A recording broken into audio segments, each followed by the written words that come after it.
He was down to just a handful of chips, sitting on the edge of elimination, with the entire poker world watching and doubting. And then, something unbelievable happened.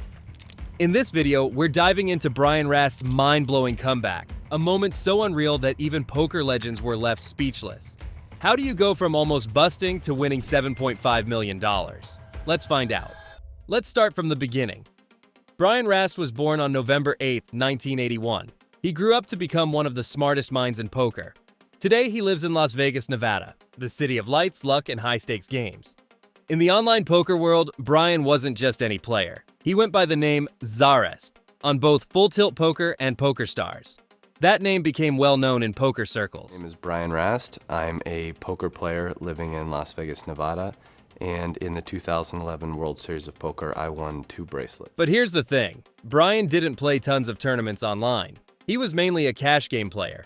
He didn't join as many big events as other pros did. In fact, he played a little in 2007, then again in 2016, and not much in between. Even with fewer games, he still crushed it. Back in 2007, he finished third in the Full Tilt Poker F-Tops main event. That one score gave him over $114,000. Then in 2008, he did it again. He came in third in the Sunday Million on PokerStars. This time, he won $73,490. Wait, there's more. In 2016, he placed third again.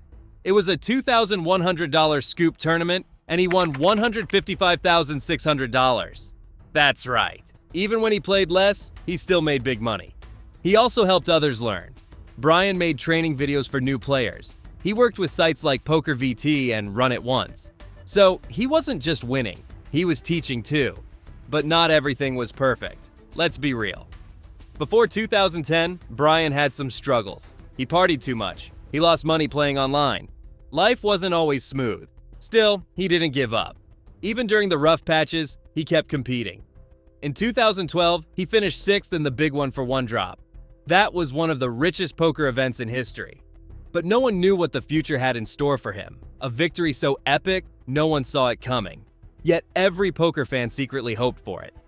Then came 2013. He won the WPT 5 Diamond High Roller, another huge win, another boost to his growing legend. So, what does this mean? Before 2015, Brian Rast had some ups and downs. He battled tough times, but he also proved he was one of the best. And just when people thought he might be done, something wild happened, something no one saw coming. Let's jump to 2015. A brand new tournament was announced that year. It was called the Super High Roller Bowl. And guess what? The buy-in was $500,000. That's right, $500,000 just to sit down and play. Now here's the fun part. Only the best and boldest players entered. There were 43 players total, and they built a massive prize pool, over $21 million. The event was held in Las Vegas at the fancy Area Resort and Casino. All eyes were on the tables. Every hand was big. Every chip mattered. But no one expected Brian Rast to take over. Let's talk numbers. The top 7 players were guaranteed a piece of the money. But the winner? The winner would walk away with $7.525 million. That's one of the biggest prizes in poker history. Brian made it to the final table, and from here on out, things got crazy. The final table began slow and packed with talent, but it all came down to 2 legends, Brian Rast and Scott Seiver. The game started cautiously. Everyone wanted to avoid an early exit, but by hand number 39, the action picked up. Seiver raised with pocket 7s, and Erik Seidel shoved with ace-queen. The flop gave Seidel 2 pairs, aces and queens. But then came the turn, a 7. Seiver hit a set and eliminated Seidel in 7th place. Seidel still earned $860,000 and crossed the $25 million mark in career earnings. Phil had been bothering me to go to Brazil. I'd never been to Brazil. And Phil, well, not bothering, but it's Phil and I hung out a lot. We were good friends. I kind of met Antonio after. As the tournament progressed, Seiver's chip stack kept growing. He knocked out Timofey Kuznetsov next when his set of 9s beat the top pair. Then he sent Connor Drynan packing in 3rd place. But Brian Rast wasn't going anywhere. He had stayed patient, avoided big risks, and picked the right spots. Slowly, he chipped away at the competition. The guy I talked the most poker with. which is kind of funny to people back in the day because we were like very different with our styles, but probably ended up helping us both out because he had a much By the more... time it was heads up, Rast versus Cyver, the entire room was watching.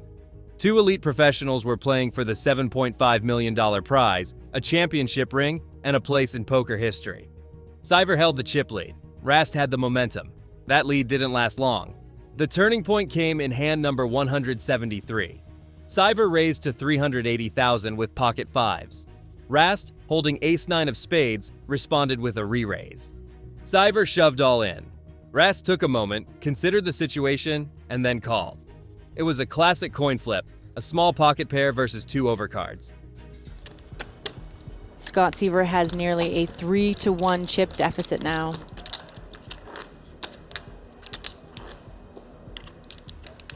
Focus, intensity, and skill. The flop changed everything. It came 9 high, giving Rast top pair. Cyver needed a 5 to survive. The turn was a king. The river was a 6. No help. With that, Brian Rast won the pot, the match, and the entire tournament. And this could get pricey. Both these players have very strong hands for heads up.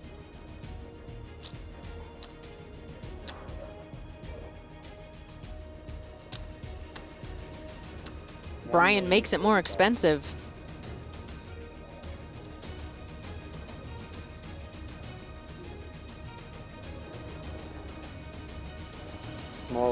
Scott shoves the rest of his... And the 6 on the river. Brian Rast is the first ever Super High Roller Bowl champion. Congratulations. Thank you. He didn't just win, he dominated when it mattered most. Rast took home $7.525 million and became the first ever Super High Roller Bowl champion. That win pushed him into 11th place on the all-time money list at the time. It wasn't just about money, it was about how he did it. After falling behind, he fought back with control and precision. His comeback against Cyver wasn't lucky, it was earned. After that career-defining moment, Rast continued to cement his legacy. He kept competing in high-stakes tournaments and added more victories at Aria's High Rollers. In the same year, he finished 5th in the Aussie Millions main event, adding another $248,893 to his record. But Rast's story didn't begin or end with the Super High Roller Bowl. Back in 2011, at the WSOP Poker Players Championship, he had faced off against Phil Hellmuth, one of the most decorated players in history. Rast came out on top then too, beating Hellmuth heads up to win the title. Years later, he knocked Hellmuth out of the Poker Masters as well. Bracelet. It means a lot more. I mean, the first bracelet was a $1,500 event. Pot limit hold'em. You know, there were good players in the event, but the competition definitely wasn't as fierce, and you know, the notoriety isn't as much. Like, people weren't able to watch the final table. It just, everything about it, the atmosphere, everything is different. So Pretty massive, considering it was his 3rd time to be in that situation. Did you get a sense of that? Beyond the felt, Rast took his experience and began teaching others. He joined poker training sites, shared strategy videos, and appeared in live streams. He became more than just a top-tier competitor. He became a mentor to the next generation.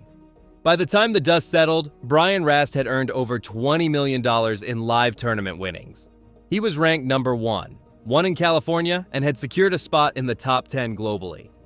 As for Scott Seiver, the runner-up finish added another impressive result to his already strong resume. He came close to the title and fought hard all the way. But in the end, it was Rast's night. His performance was calm, calculated, and championship-worthy. If you love poker comebacks and legendary moments, make sure to like this video and hit that subscribe button so you never miss another jaw-dropping hand. And if you want to hear more unbelievable stories from the world of poker legends, click here.